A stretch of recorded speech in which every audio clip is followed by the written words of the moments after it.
दुनिया भर में बहुत सारे लोग गवर्नमेंट ऑर्गेनाइजेशन, सोशल ऑर्गेनाइजेशंस और इंडिविजुअल लेवल पे काफ़ी सारे सेवा कार्य में लगे हुए हैं। आप हमें बताएं कि सेवा का सही अर्थ क्या होता है?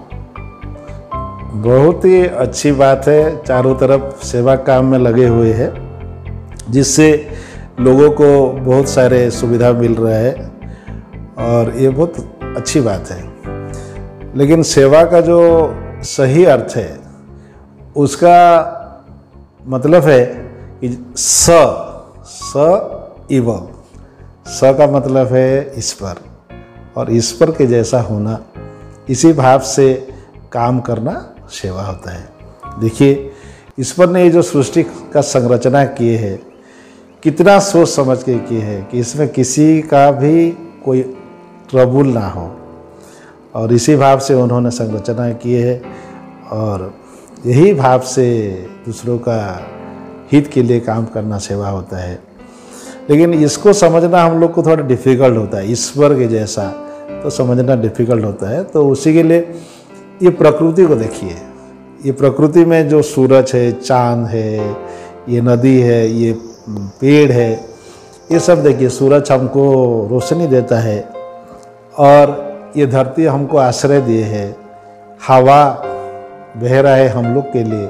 नदी का पानी किसी को मना नहीं करते हैं, सबके लिए वो बह रहा है, तो और सबके काम में आ रहा है। तो वही निस्वार्थ भाव से कुछ करते जाना, वही सेवा भाव है। इसको भी अगर हम समझ नहीं पाए, नेचर के जैसा अगर नहीं हो पाए, तो अपने माता और पिता को देखिए।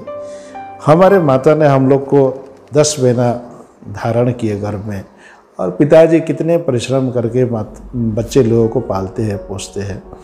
तो उसमें कोई स्वार्थ होता है क्या? उन्होंने कितना निस्वार्थ भाव से उनके बच्चों लोगों का सेवा करते हैं। जब भी हमारा याद आता है बचपन कि हम लोग कितना गंदगी करते थे, लेकिन हम लोग का मम्मी कभी हम लोग को डांटे नहीं, और हर मम्मी अपने बच्चे को कितना निस्वार्थ भाव से उनका सेवा करते हैं।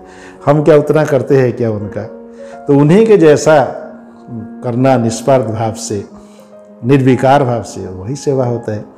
और इससे आगे जाकर देखेंगे तो एक माता पिता जो है वो अपना 1-2 बच्चे का सेवा करते हैं निस्वार्थ भाव से, लेकिन एक सद्गुरु ऐसे होते हैं कि वो दुनिया का हर एक का सेवा करते हैं, क्योंकि आत्मभाव से वो लोग करते हैं। उनके लिए कोई पराया नहीं।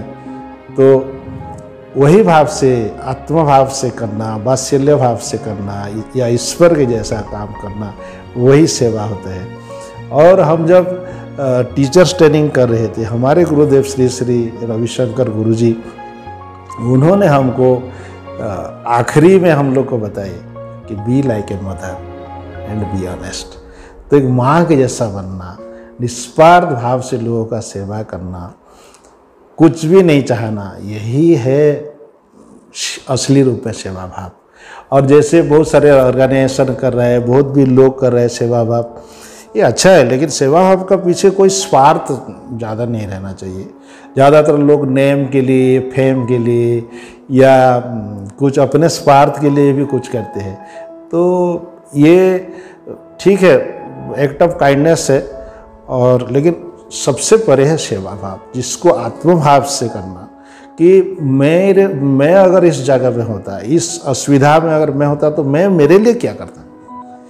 तो उसी का एहसास करके वो दूसरा जो प्रॉब्लम है उसको उसी भाव से करना, तो ये उत्तम सेवा होता है, जिसमें कोई दो नहीं होता। ठीक है ना?